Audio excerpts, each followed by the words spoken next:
Muito bem. Vamos lá, vamos retornar aqui à nossa aula, né, nossa atividade de DaVinci Resolve. Hoje a gente vai falar sobre, né, tentar finalizar o nosso processo de correção de cor, né, as nossas atividades de correção de cor, e logo em seguida a gente vai tentar fazer algumas atividades no DaVinci Resolve, tá? Bom, hoje a gente vai tentar terminar esse slide. Caso a gente consiga terminar o slide, a gente já vai partir para as atividades. Hoje eu estou com um probleminha pessoal, né? Talvez a gente encerre um pouquinho mais cedo por esse motivo, mas eu vou tentar alongar o máximo possível eu conseguir, tá? Tentei, né, fazer para não ter que cancelar a aula de fato, mas enfim, vamos lá. A gente vai dar continuidade aqui na nossa atividade, né? Na aula passada a gente viu bastante informação sobre, né, a questão dos tipos de corte, partiu para a psicologia das cores, viu a importância, né, que todos esses elementos têm para poder fazer, para poder a gente ter, né, calma aí, deixa eu espelhar minha tela aqui certinho. Ok, acho que está indo, né? Vamos lá, beleza. E a gente ter noção do que a gente está falando de fato, né? Ah, meu Deus, calma aí.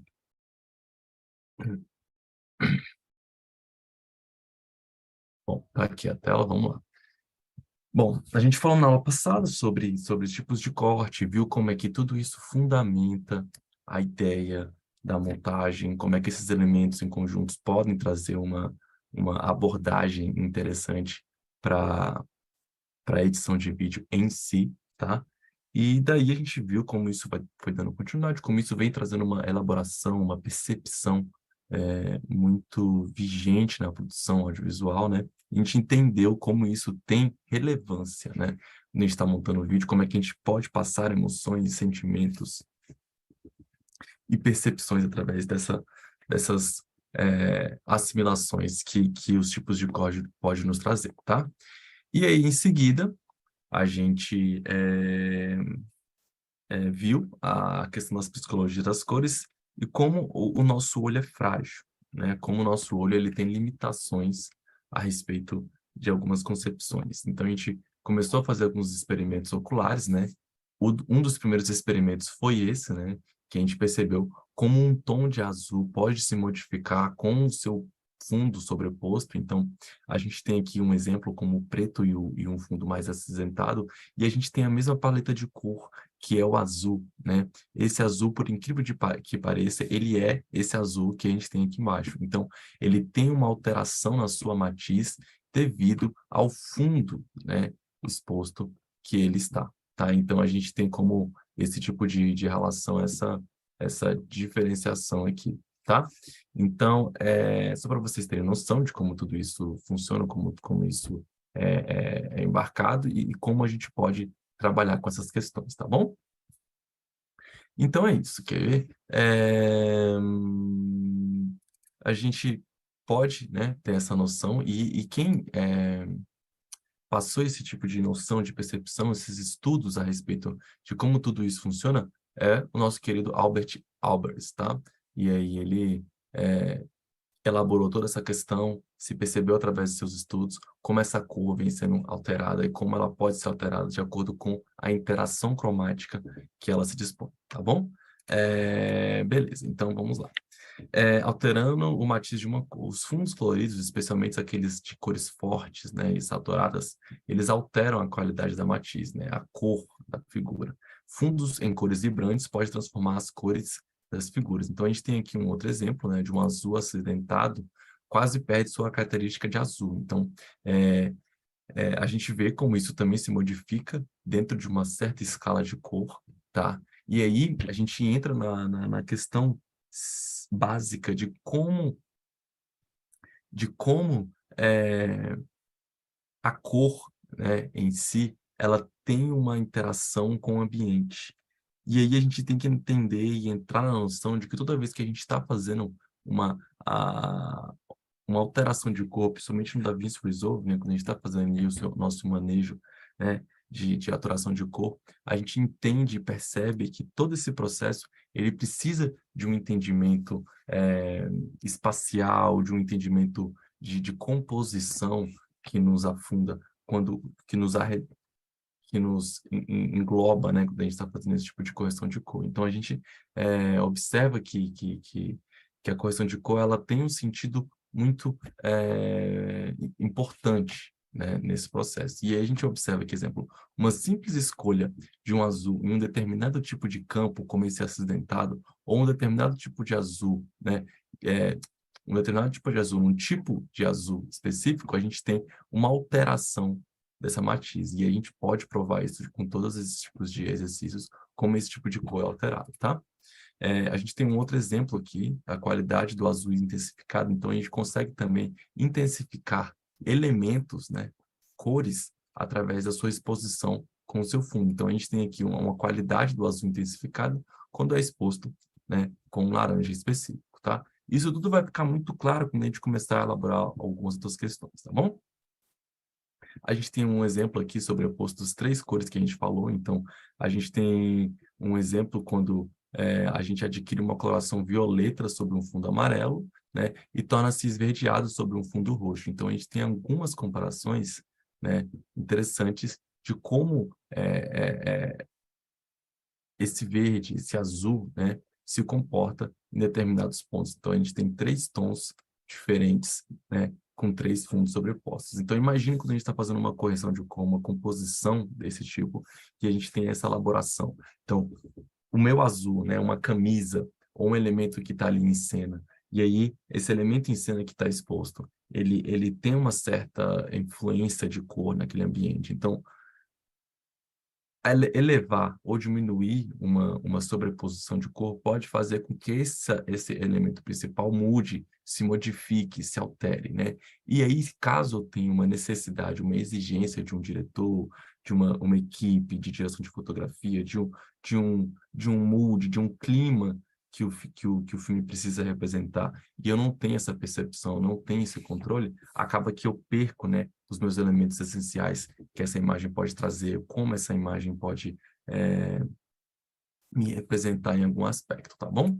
Eh, então, eu tenho um outro experimento, né, dos fundos reversos. Então a gente faz uma diferenciação desse tipo com os fundos reversos. Então, eu tenho, né, a minha cor, né, elementar, a mesma. Então eu tenho esses mesmos, né, esses mesmos essas mesmas cores principais aqui no meio, e aí eu tenho o meu fundo, né, que ele é o que faz esse destaque. Então a cor é a mesma, né, dos fundos, e aí eu tenho essa modificação do elemento que me traz esse tipo de percepção. Então a minha cor é essa, mas o meu fundo acaba me trazendo essa equalização aqui da minha cor, tá?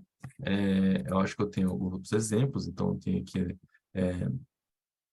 os laranjas, né? Então tem esse tom no meio, mas os meus fundos reversos acabam se complementando aqui nessa imagem, tá?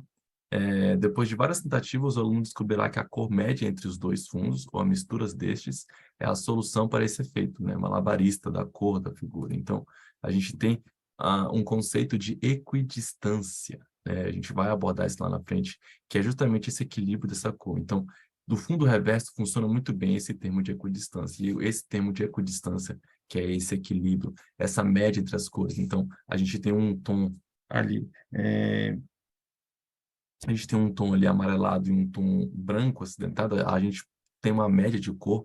Nesse ponto do meio, a gente tem uma equidistância, o ponto principal, que é a soma de 50% do clareamento daquela imagem, e a diminuição daquele ponto de 50%. Então, a gente tem uma média ali, que seria o ponto médio, e através desse desequilíbrio, a gente tem atingindo essas duas cores. Então, através de um ponto de equidistância, a gente consegue traçar profundidade, a gente consegue traçar gradações, que foi o que a gente falou na aula passada. A gente consegue ter profundidade, a gente consegue ter noção, né, de distância mesmo, né, usando esses pontos de cor. Então, tem como se fazer, exemplo, uma profundidade, eixo, né, tudo aquilo que a gente tem como representatividade de espaço, de dimensão, usando esses elementos de equidistância, tá? Só para vocês terem uma noção básica. E talvez por isso que a gente tem uma percepção também ocular da diferenciação dessas cores, porque a média entre essas cores nos representam essa distância, tá bom? Então, a cor da mistura deve ser equidistante, né, da cor dos fundos, como eu falei aqui anteriormente, tá bom? Então, a gente tem como criar profundidade. Então, você percebe que a gente tem uma gradação aqui, e como eu falei na aula passada, o nosso olho ele é muito bem treinado para ver diferenças, né? As gradações. Então, exemplo, numa escala de cinza, numa escala, né? O nosso olho é muito bem preparado para ver contrastes. Então, mesmo que a gente não tenha mesmo que a gente não tenha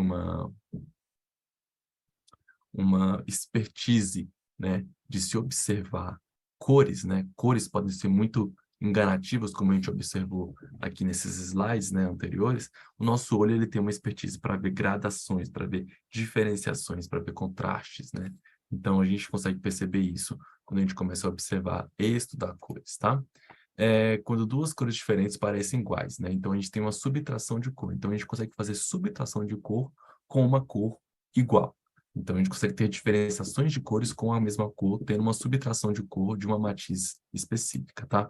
Então a mesma cor pode parecer diferente por causa de uma coloração dominante no plano de fundo. Então é possível atribuir uma cor simultaneamente à aparência de um fundo adjacente se essa cor for a exata mistura dos pigmentos presentes em ambos os fundos, tá?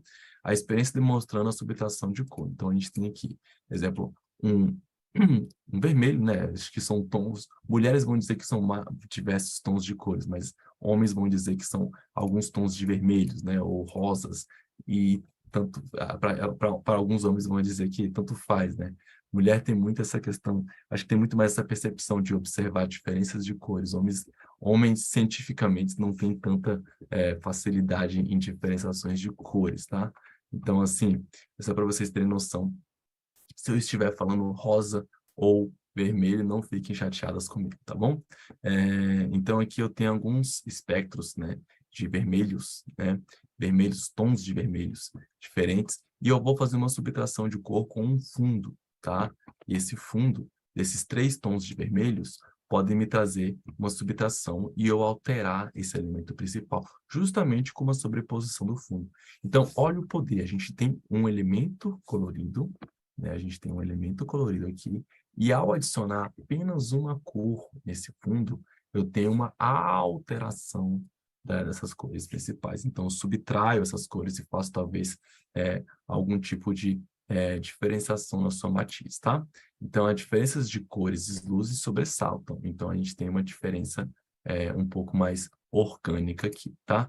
E aí a gente faz essa adição novamente. Qualquer divergência, né, entre cores, seja da matriz ou claridade, pode ser reduzida pelo contraste com os fundos em cores apropriadas. Então, a depender da cor que eu coloco, pode acontecer esse tipo de resultado, né? Que as diferenças de cor e luz sobressaltam de novo, tá? Vamos ver o que acontece com a subtração de cor, né? Acontece isso, né, de acordo com Joseph Albers, nós somos capazes de acrescentar luz ou matiz pelo uso dos contrastes, tá? Conduzindo a primeira aparência da cor para a direção de sua qualidade oposta, né?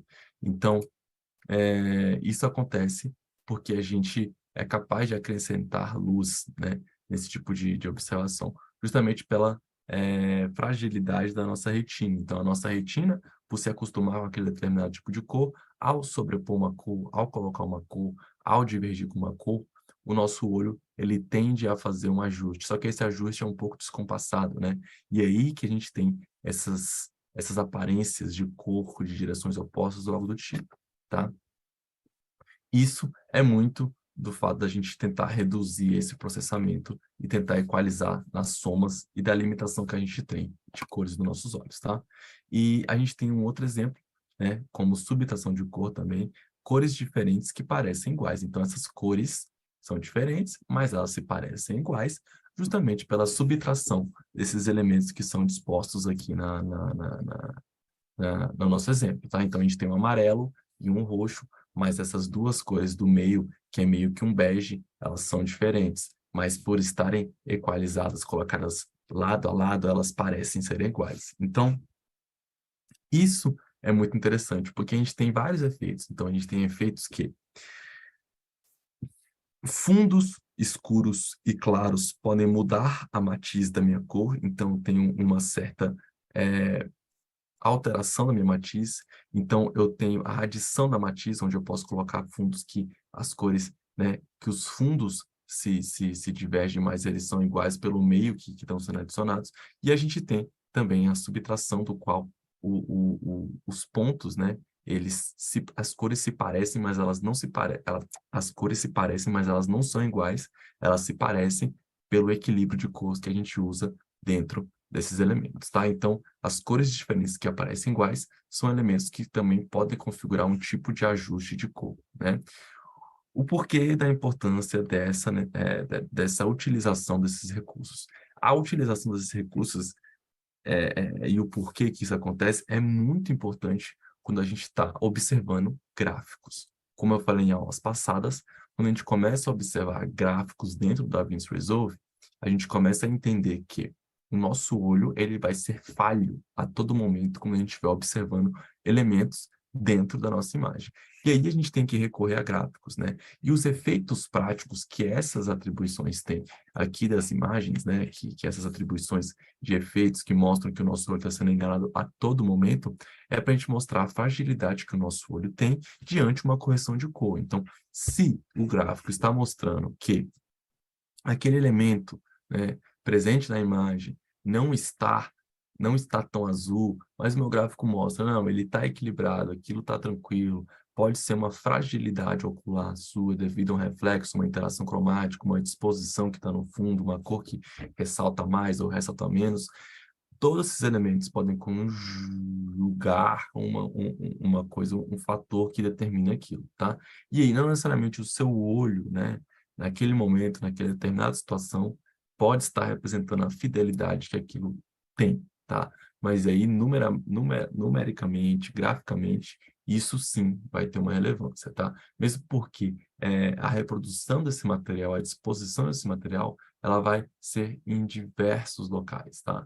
Então, vai ter alguns parâmetros, né, de distribuição, de reprodução, ou seja, em cinema, televisão, internet, tudo aquilo, ele precisa usar os parâmetros reais, os parâmetros que foram equalizados para poder fazer esse tipo de distribuição de cor, tá?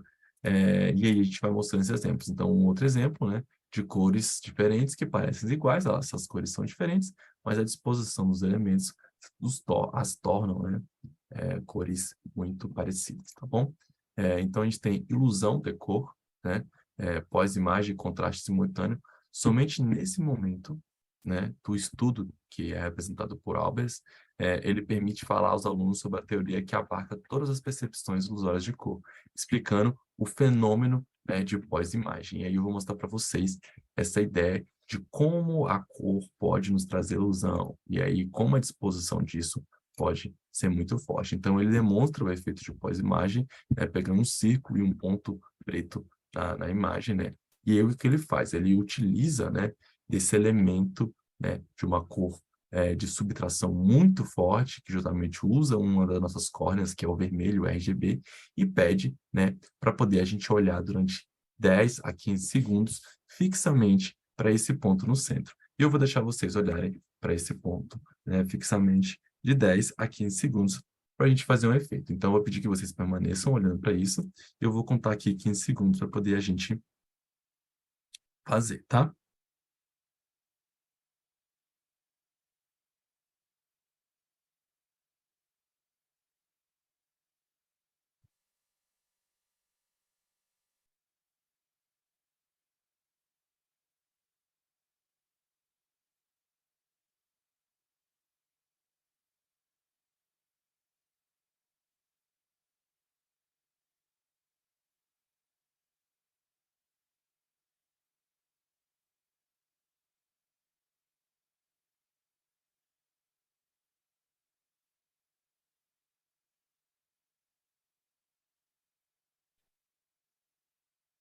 Vamos lá? 3, 2, 1.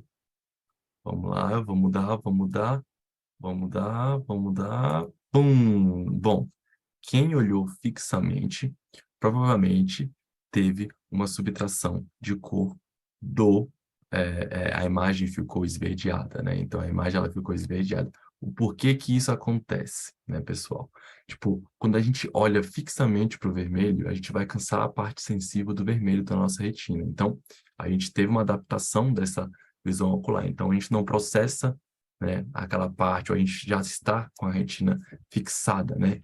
E de maneira que, quando de repente a gente transfere o olhar para o branco, né, que consiste, né, em vermelho, amarelo e azul, ocorre apenas a mistura do amarelo e do azul. E aí a gente tem o verde, né, o complemento do vermelho. O fato de que a pós-imagem ou contraste simultâneo seja um fenômeno, né, psifisiológico, psicofisiológico, deve provar que nenhum olho normal, nem mais o treinado, né, então, está livre de sofrer os efeitos da ilusão de cor. E isso é muito interessante, porque a gente percebe como a gente tem uma certa fragilidade para essas questões. Então, é muito legal a gente observar esse experimento sendo feito aqui e de uma certa forma prática que atinge a gente diretamente com o nosso físico, tá? A gente tem o efeito ilusório de transparência, né? Quando escolhemos acertadamente 3 pedaços de papel em que a cor de um deles é de fato mistura das outras duas, então, ao organizá-las lado a lado, ocorre uma sensação ilusória de transparência, pois a figura central, né, representando a mistura, mostra a sobreposição das outras duas. Então, a gente tem esse elemento muito interessante a ser observado, eu gosto bastante. E aí, brincando com essa primeira perspectiva, né, de a gente cansar a nossa retina de acordo com isso, a gente tem alguns experimentos de sobreposição.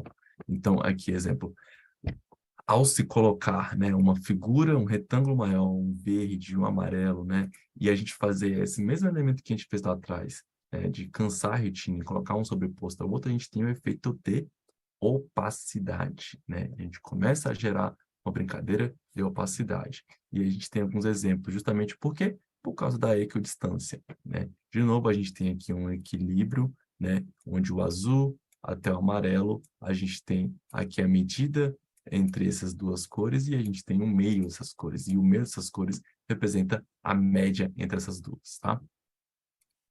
E aí a gente tem algumas brincadeiras, né? Uma delas você utiliza muito do Kandinsky, né? Klee usa muito, né? Então, esses trabalhos de transparências, além de transformar um desafio para a compreensão das misturas da cor, pode levar a composições interessantes, né? Com intricados efeitos visuais. Muitas pinturas, né, de Kandinsky, de Klee, exploram esses recursos. Então, a gente está cercado de grandes artistas. Quem tiver interesse pode procurar na internet, tem várias obras, né, utilizando artefatos abstratos, né, para explicar e transmitir sentimentos. Então, quando a gente trabalha com elementos abstratos, né, elementos de escala primária não do ponto de simplificação, mas de acesso direto aos nossos instintos, né, a gente tem um acesso direto, né, a gente não tem um acesso é, é, a gente não tem um acesso pela questão consciente, pela razão. A gente acessa o sentimento diretamente, sem passar por nenhum filtro, né? Então, é interessante pinturas como do Kandinsky, do Klee, fazer esse tipo de experimentação, né? Porque trabalha com questões fisiológicas, então esse estranhamento, essa, essa, essa divergência ocular, tudo isso que está ali representado na sua obra, pode ter uma grande relevância, eh, pode ter um grande afetar muito, né, a nossa percepção de quem está observando a obra do artista, tá? E aí a gente tem as misturas de fato, né? E aí a gente começa a entender um pouquinho de mistura de fato. Até agora a gente teve subtração, né? E teve ali uma brincadeira de adição de matiz, mas agora a gente vai para a mistura de fato, né? Onde a gente começa a brincar com misturas de cores. E aí a gente tem um parâmetro muito interessante, né? Porque a gente tem a mistura aditiva e a mistura subtrativa, tá? E aí a gente tem esses 3 elementos, né? Da mistura aditiva e da subtrativa. Então, a gente tem a aditiva, que é a mistura de luz projetada, luz colorida, né? Então, a gente tem o verde o azul e o vermelho, e na subtrativa a gente tem ali o vermelho, o azul e o amarelo, né? E aí a gente tem a representação das cores. O que acontece, né? A aditiva é tudo aquilo que me representa uma iluminação projetada, né?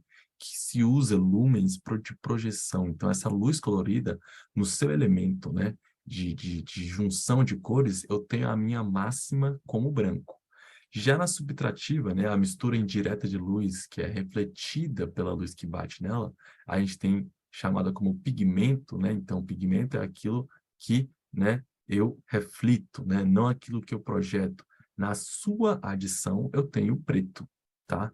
Então, basicamente uma mistura aditiva é tudo aquilo que é projetado. Pigmentos, né, pinturas, quadros, tudo aquilo que me tem isso como referência, né, como adição de cores, eu tenho a subtrativa. E aí, a gente tem aquela velha brincadeira que a gente aprende quando a gente está no colégio, né, de misturar as cores para saber qual é o resultado que elas vão ter, e aí criar uma paleta ou algo do tipo. E aí, na escola a gente aprende a subtrativa, mas com a projeção, tela, software, programa, é ao contrário, a gente tem aditivo, então a gente tem o resultado como final branco, tá bom? Só para vocês terem noção quando a gente for começar a falar de misturas, tá? E aí, ilusão de espaço, né? A projeção das camadas de cor, né, nos planos de composição. Ah, e desculpa, tá? Desculpa. É por isso que, né, vamos supor, quando a gente vai fazer algum tipo de material, de físico por digital, né, a gente tem algumas conversões de cores, né? A gente usa o mesmo sistema RGB, mas o RGB invertido, né? E aí a gente tem essa ideia de como é que ficaria. Eu acho, né? Deixa eu ver, eu não consigo. Ah, mas aqui não tem a opção. Deixa eu ver. Aqui, deixa eu ver se eu consigo salvar essa imagem para mostrar para vocês o que eu estou falando aqui. Vamos olhar aqui. Aqui, deixa eu ver se eu consigo. Não vou conseguir. Deixa eu ver se eu abro o Photoshop para mostrar para vocês do que eu estou querendo te dizer. Aqui.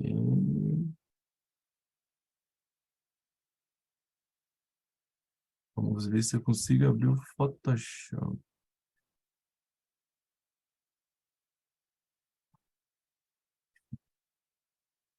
Vamos ver aqui se eu estou com o Photoshop instalado. Estou com o Photoshop instalado. Vamos lá.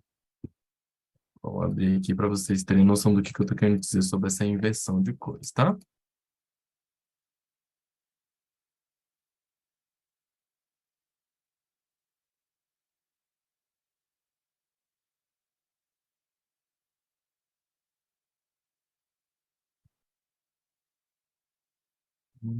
Tá bom, tá bom. Vamos lá.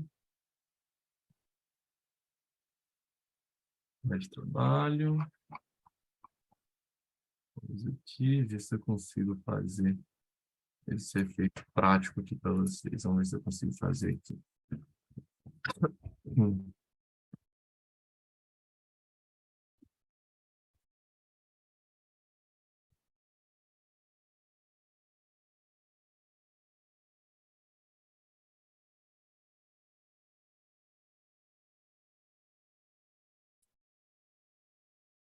Bom, acho que dá para vocês terem uma noção aqui. Calma aí. Bom, vamos lá.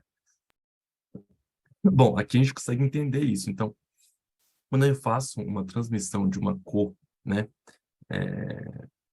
Quando eu faço uma digitalização de material, de cor daquilo, eu tenho essa conversão automaticamente, né? Então, para vocês terem noção, quando eu inverto as cores, eu tenho o negativo dessas cores, né? Eu tenho o que elas são invertidas. Então, a gente tem um equilíbrio perfeito de como essa função ela se adequa, como essa teoria se adequa, como a gente tem essa informação muito interessante de como é que isso se arranja, tá?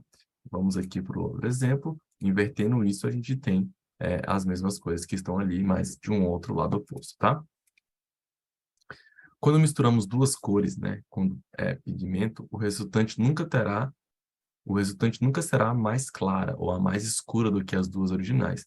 Da mesma maneira, a mistura não será mais vibrante ou mais acidentada do que as cores que não a compõem, tá bom? Então, a gente tem essa fragilidade. Então, essa fragilidade, a gente tem essa característica, né, do pigmento, que a gente nunca vai ter uma cor mais clara ao adicionar o pigmento. A gente sempre vai escurecendo, porque a gente está tendo mais adição de cor. Então, o elemento do pigmento é a resultante total, a resultante final é o preto. E aí, se eu vou juntando as cores, eu vou tendo um resultado final algo mais escuro, nunca mais claro, tá bom? E aí vai, tá? Então, aqui, na minha cor aditiva, né, na cor da,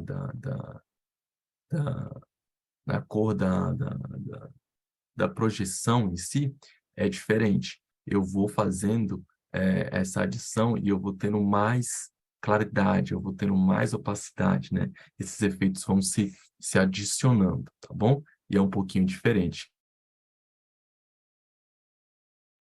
Então, uma mistura depende das proporções nas quais as cores são misturadas, o que indica a possível predominância de uma das cores envolvidas, tá bom? E aí a gente vai brincando com isso, a gente brinca com opacidade. Então, a predominância que a cor tem vai definir a resultante, a minha opacidade, seja preto ou seja branco, seja qualquer cor que a gente for destacar. E a gente tem aqui como exemplo esse tipo de parâmetro aqui, tá? Deixa eu beber uma água.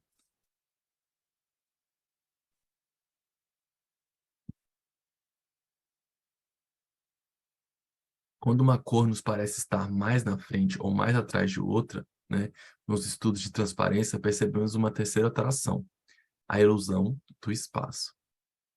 E é aí que a brincadeira começa, né? Porque é aí que as coisas começam a ganhar força, e aí todo esse background, né, que a gente está tentando estudar, que a gente está reforçando a todo momento, ele começa a fazer sentido agora, tá? E aí as coisas começam a ficar interessantes, porque com essa escala, com essa noção da proporção, da projeção que eu tenho sobre as minhas cores, sobre os meus objetos, né? Quanto põe mais, quanto põe menos, eu tenho a minha escala, né? Eu tenho a minha gradação. Lembra que a gente falou isso lá atrás? Eu tenho toda essa dimensão de como eu posso mensurar isso. E aí, né? E aí eu tenho como criar ambientes com essa gradação, com essa noção de diferenciação. E aí, exemplo aqui, eu tenho uma noção eu tenho uma noção de profundidade usando cores, né? Então, eu tenho aqui camadas, eu tenho contrastes, eu tenho profundidades com essa cor, tá? Então, com uma sensibilidade mais desenvolvida para as misturas, né, descobre-se que a distância, a proximidade e a equidistância entre as cores podem ser reconhecidas pelas margens entre a cor da mistura e as cores que elas originaram. Então, a gente tem essa diferenciação porque o nosso olho é mais frágil a gradações, tá? E aí a gente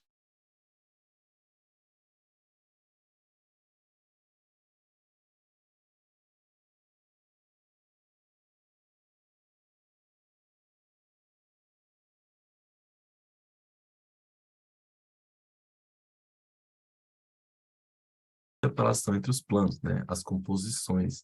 E aí a gente tem o que a gente estava falando de equidistância. Se eu descubro esses dois pontos, eu tenho esse meio, e através disso eu consigo criar toda uma elaboração. E eu vou mostrar que com esse azul e com esse amarelo a gente consegue criar, sim, isso, tá?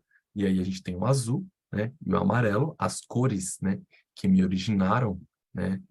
Determinado ponto. E aqui as cores que originaram essas misturas e o verde, que é a equidistância desse local, tá? A mistura equidistante. E aí, o porquê que eu estou falando disso, né? As misturas onde o azul é mais dominante e as misturas onde o amarelo é mais distante. Esses intervalos, né, de pouco contraste, né, eles vão me dar um resultante muito interessante, e é assim que se faz dentro de pigmentos, é assim que faz dentro de pixels, é assim que se faz dentro de paletas, é assim que se faz dentro de é, percepções e estudos a respeito de perigo, menos perigoso, e aí vai, tá? Como a gente se comporta e como a gente sente determinadas situações de profundidade, de espaço, de diâmetro, tudo isso vai representado por essa equidistância, tá? Duas cores ou mais, dependendo do tamanho da distância, são percebidas simultaneamente, causando a impressão visualmente de uma terceira nova cor. Também tem esse fato, né? Então, a gente tem um exemplo aqui daquela equidistância que eu mostrei para vocês, que a gente utiliza todo o ambiente, todo o espaço com aquela equidistância e se cria um quadro, né? Então, se vocês forem perceber, elementalmente, a gente só tem aquelas cores de equidistância para criar profundidade. Então, a gente tem aqui o verde mais claro, o verde mais escuro, o amarelo, o azul, o amarelo mais claro, o branco, entendeu? A gente tem todo um quadro de pontilhado, né, para representar todos os elementos que estão naquele quadro. Então, a gente consegue criar, exemplo, tons mais escuros para criar sombras, né, e tons mais claros para criar, deixa eu, pera, tons mais claros para criar essa ideia de profundidade, tons mais escuros para criar sombra, né? O azul do lago, o branco da areia, o verde mais claro para dizer que está batendo o sol e refletindo essa cor, o azul mais verde para criar profundidade. Então, essas diferenciações uma imagem, né, num quadro, né, ela cria-se, né, essa distância, essa profundidade. E é assim que o nosso olho observa o mundo, tá? É assim que a gente vê as profundidades dentro é assim que a gente vê os contrastes dentro do mundo. Então, a gradação, né? A gradação do nosso olhar, o nosso olho, tendo isso como uma técnica, uma ferramenta muito importante, nos traz essa habilidade de ver diferenciações, entendeu? Então, a gente tem esse comportamento muito interessante aqui, tá?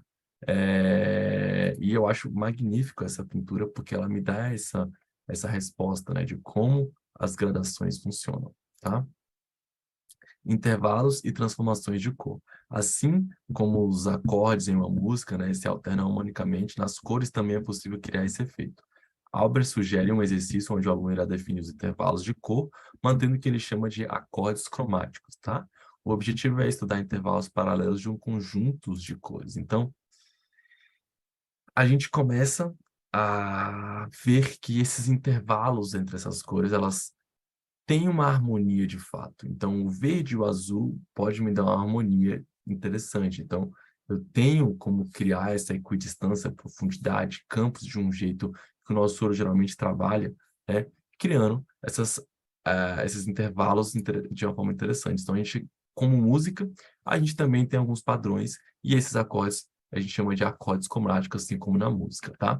E aí essas cores, né, esses cromas nos definem desse jeito. Então, observando aqui, né, esses intervalos de transformações das cores, a gente tem esse exemplo desses quadros, né, que é a sua opacidade, né, dentro dos acordes cromáticos, alguns podem me trazer, né, sobressalência de uma imagem, outros podem me trazer profundidade, dependendo como é disposto, né, como cada imagem é disposta, né? Então, esse contraste, ele é muito interessante, né? Então, aqui no primeiro exemplo, eu tenho como se fosse uma pirâmide, né, saindo, essa imagem ganhando algo que está saindo da tela. E aí eu tenho alguns testes de acordes cromáticos onde a minha imagem está entrando, né? Então, a opacidade disso vai me diferenciando ali nesse ponto, tá? E aí eu tenho a sensação de volume, né? Onde a minha cor mais escura, a média entre elas e a cor mais clara, né? Dentro desse teste, me traz um tipo de relevância, tá? Então, eu tenho aqui a gradação, e aí é onde eu entro do termo da gradação que se mostra o gradiente, né? O gradiente, daí que vem a terminologia de gradiente, né? Que é onde começa uma cor e a gente tem a equidistância até chegar na outra. Hoje é possível a gente fazer esses gradientes, né, no Photoshop, no DaVinci Resolve, é possível fazer esses gradientes para que a gente tenha essa equidistância sobressalente, tá? E aí a gente tem alguns efeitos que podem ser criados com esses gradientes, tendo pontilhados ou formas, né, que definem esse ambiente, lembrando de cadinhos, lembrando de tudo aquilo como a gente altera o ambiente, também altera a forma como a gente percebe o elemento. E aí, exemplo, a gente tem esse efeito de volume, né, esse efeito de flauta com um gradiente, uma equidistância interessante, e aí o formato que isso é feito e gera um efeito de volume, né? E é muito legal, tá bom? É, e aí, dentro da regra da harmonia, né, a gente tem alguns conceitos interessantes. A música, né, ela atua na dimensão temporal. e as cores na dimensão espacial. Então, esse elemento é um elemento muito interessante, tá? Albers compara ainda os acordes sonoros, né, as quintas, as oitavas e etc., que ocupam as distâncias verticais, exatas, altos e baixos, aos termos cromáticos. Os complementares, os triádes, os teadredos, os octadredos, e aí vai, são termos específicos disso. Então, ele conclui que podemos desistir das regras, pois todas as associações de cores podem ser desejáveis. Então, consonâncias e dissonâncias podem funcionar. A pura aplicação, né, de regra, de harmonia, não se apresenta uma solução satisfatória. Ao contrário, devemos manter a nossa imaginação flexível para que seja possível degustar, inventar e descobrir novas possibilidades. Qualidade, né? Então, vamos lá. Essa roda, né, a nossa famosa roda de Gaussian, né, apresentada pela teoria de Schopenhauer, e aí alterou o círculo de Gaussian. Então, a gente tem diversas modificações nesse círculo, né, o círculo que você gira e vê o arco-íris, e vê todas as cores, e aí vai, blá, blá, blá, blá, blá. A qualidade disso, né, a qualidade, os pesos hierárquicos, né, como isso pode estar estabelecido, qual é a distância que isso tem, e aí todo esse equilíbrio, né, quem distingue isso, quem faz isso, né, é o Albers. O Albers coloca esse tipo de regra aqui, obviamente, né, embasado pelos os seus antecessores, né, como Schopenhauer e Goethe, e por aí vai, mas a gente tem essas proporções de cores, né, então a gente observa como a cor ela tem um determinado, igual, como a gente fala da cor como espaço dimensional, né, como ela se organiza nesse espaço dimensional, a gente tem uma hierarquia, pesos, né, então eu tenho números para esses tipos de pesos, então eu tenho 3 com amarelo, ou 4 como com laranja, então eu tenho 6, o 8, o 9, então eu tenho representações numerológicas para esse tipo de equilíbrio de coisa. Então, caso eu tenha que fazer um equilíbrio de cor, né, outro tipo, eu tenho que usar esse tipo de proporção aqui, tá? Então, a gente tem a quantidade de tamanho e extensão de área, né, que essas cores acabam tendo, tá? Ops, ops, ops, ops. E aí, né, dentro de uma organização, dentro de uma escala que uma imagem pode ter, a gente tem esse estudo de proporções, né? Então, a gente entende como cada cor, né, alocada em um espaço, como é que essa organização pode ser feita, o peso que ela tem. Então, caso a gente vá fazer essa dimensão espacial, a gente tem que entender como isso se distingue dentro da proporção espacial, tá? E esses estudos de quantidade nos fazem acreditar que, independentemente das regras de harmonia, qualquer cor se ajusta e trabalha com uma outra cor, desde que suas quantidades sejam apropriadas, tá? Então, isso vai depender muito de como a gente vai fazer essa disposição de cores, tá bom? E aí, a gente tem um exemplo aqui mágico, né? De como é que a gente percebe, de novo, os exemplos de gradação. Então, a gente tem uma predominância, né, de cor vermelha, mas a gente tem uma equidistância dessa cor, e aí a gente tem a percepção de vários elementos ali vigentes na imagem. Então, a equidistância, né, entre esses elementos é o que nos traz essa percepção espacial. Então, a gente tem o vermelho, obviamente um pouco mais claro aqui, de novo, a determinação de sombras, né? Então, na nossa realidade, né? Isso aqui é uma foto, mas na nossa realidade, né? Na forma como a gente vê o mundo, é assim que o nosso olho se comporta. Então, sombras, né? Equidistâncias entre esse espaço, a gente calculou esse tipo de informação ocular aqui, então a gente fez a nossa versão espacial, né? Entendeu como isso funciona no nosso, dentro da nossa visão, que a gente tem a sombra, a gente tem, né, elementos mais claros, né, aqui, então, que representam essa proximidade, e aí dentro daquele equilíbrio de equidistância, que a gente tem aqui, ó, uma transparência, né, onde representa uma distância, algo que está longe, algo que está distante, né? Então, a organização ocular, né, dentro da equidistância de cor que a gente tem, né, faz essa ideia de volume, de distância, de tudo aquilo que está longe, perto, justamente usando esses tipos de informação. Isso é muito útil para quem trabalha com chroma key.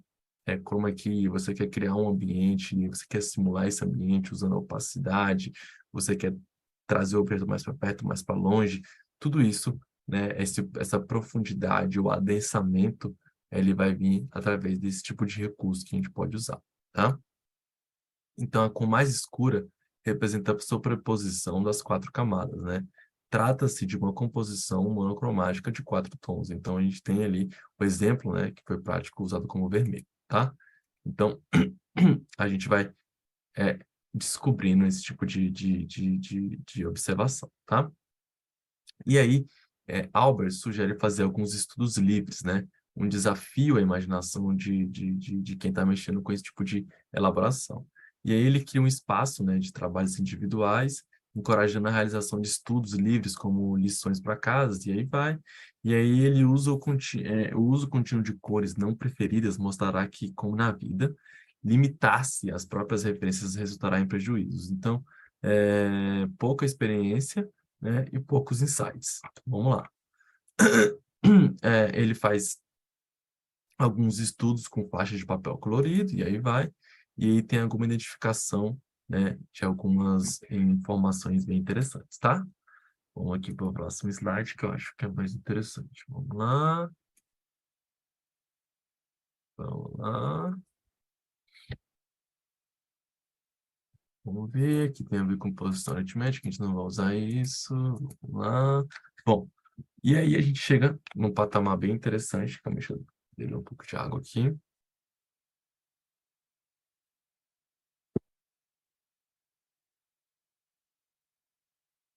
Bom, da temperatura de cor à umidade da cor, tá? E aí a gente tem alguns exemplos bem interessantes, né? Calma aí. Ops, ops, ops, ops, ops, ops. Bom, vamos lá. E aí a gente tem alguns experimentos interessantes, a temperatura de cor, né? E a umidade da cor. Nessa escala, né? De correção de cor, de alteração de cor, de tudo aquilo que a gente pode determinar como correções em si, né?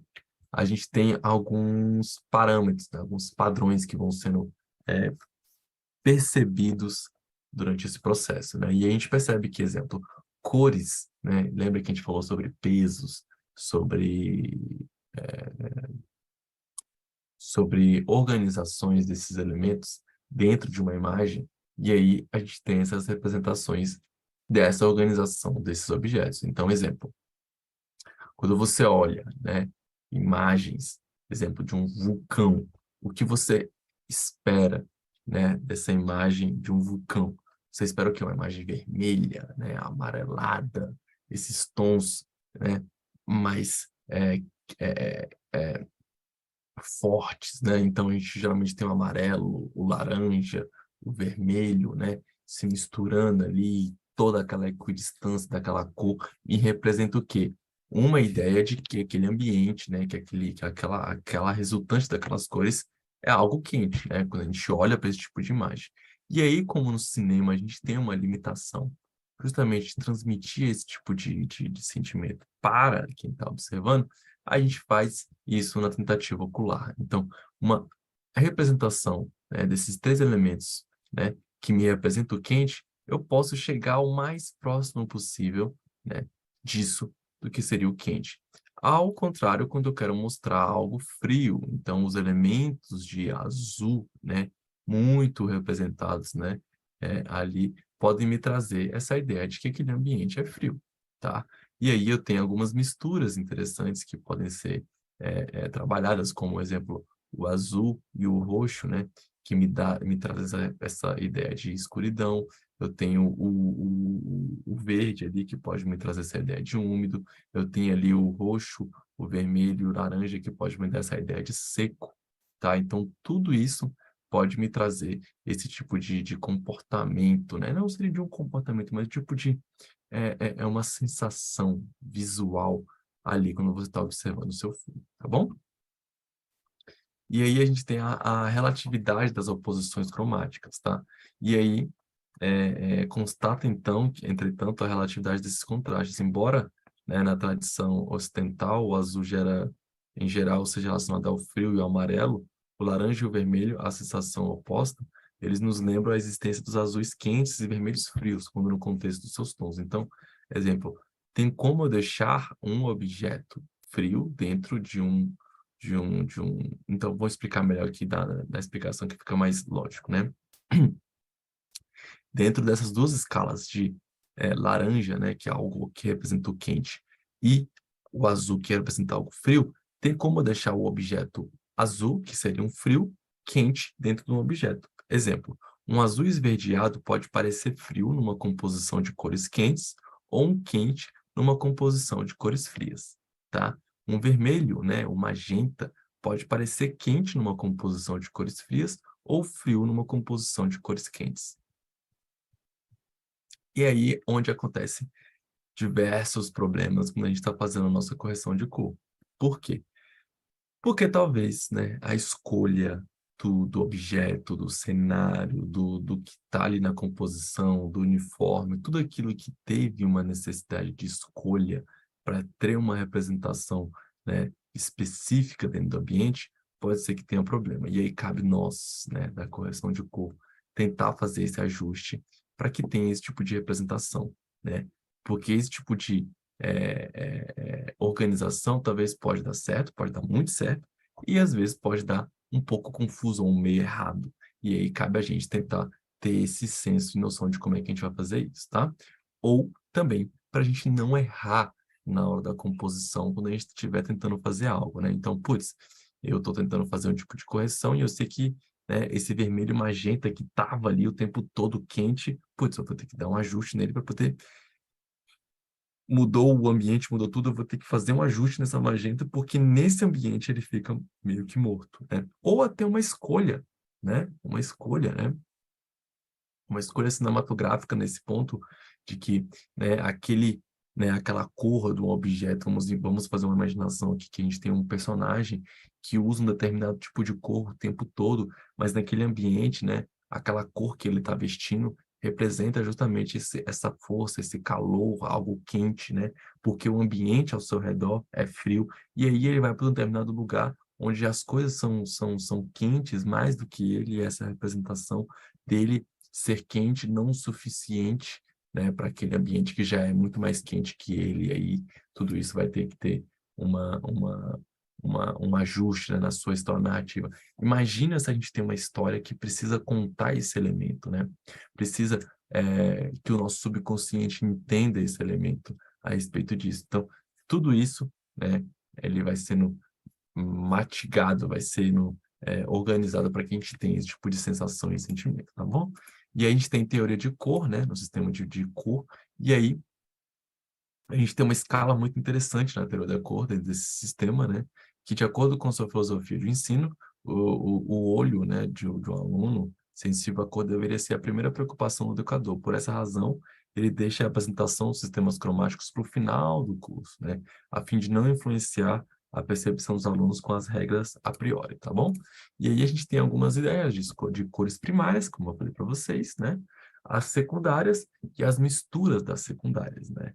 Então, esse sistema, né, essa teoria desse sistema é utilizado bastante para a gente fazer esse tipo de organização que a gente pretende fazer com a ambientação das cores. Então, a gente tem cores serenas, cores impositivas, cores melancólicas, então a gente consegue trazer algumas regrinhas, né, para trazer esse tipo de acesso, né, dentro de um sistema de cor, tá? Essas representações são muito úteis, tá? E aí essas regras, né, de complementares com as misturas dominadas pelas primárias, a gente começa a elaborar isso. Vocês vão ver quando a gente começar a fazer correção de cor, a gente vai ter acesso a essas teorias de cores, né? Onde a gente vai ter acesso às primárias, secundárias e misturas delas que a gente chama de terciárias, né? E aí a gente vai começar a ter acesso a esses triângulos, né? E esses triângulos que não vão ser representados como triângulos na edição de vídeo, a gente vai ter acesso e vai ter como corrigi-los, né? Vai ter como puxá-los para poder acessar esse tipo de situação. Então, quando a gente começar a fazer a correção de cor, a gente vai começar pelas primárias, logo em seguida a gente vai ter acesso às secundárias, e logo em seguida a gente vai ter acesso à mistura dessas cores, então a gente vai começar a fazer o tipo de adequação, e aí a gente vai escolher uma ideia de como é que essas cores vão ter que se comportar. Então, beleza, eu já corrigi as minhas cores primárias, consegui ter acesso às secundárias, fiz essa mistura, beleza, e agora? Como é que eu vou dar o clima para o meu filme. Eu vou querer as minhas cores mais serenas, mais positivas, mais melancólicas. Eu vou querer algo que me remeta a Y, a X. Como é que vai ser esse tipo de organização? Tudo isso vai depender como eu vou estar me organizando, né? E aí, esse exercício, né, para a distinção de efeitos cromáticos nunca se esgota, tá? Volta e meia, novos casos são descobertos e devem ser sempre apresentados à classe. Desse modo, o estudo será um dar e receber mútuo, tá? Ele também mostrará que todo estudo cuidadoso é básico e que toda educação é autoeducação, tá? Isso indica que esperamos de cada aluno várias soluções para um mesmo problema, tá? Isso é bem interessante e isso acaba nos instigando a querer sempre mais, tá?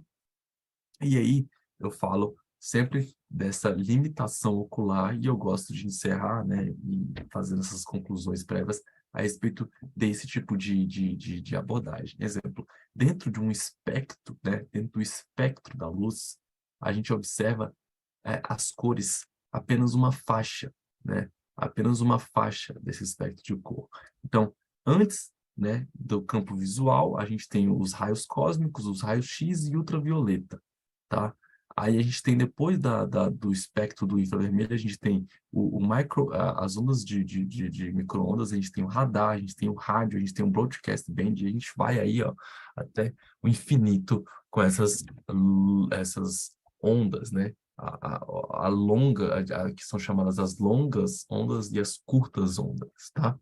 E aí, dentro do espectro, né, que está ali entre o final da ultravioleta e o começo do infravermelho, né? A gente tem aí, ó, esse espectro, né? O espectro da cor que a gente consegue visualizar.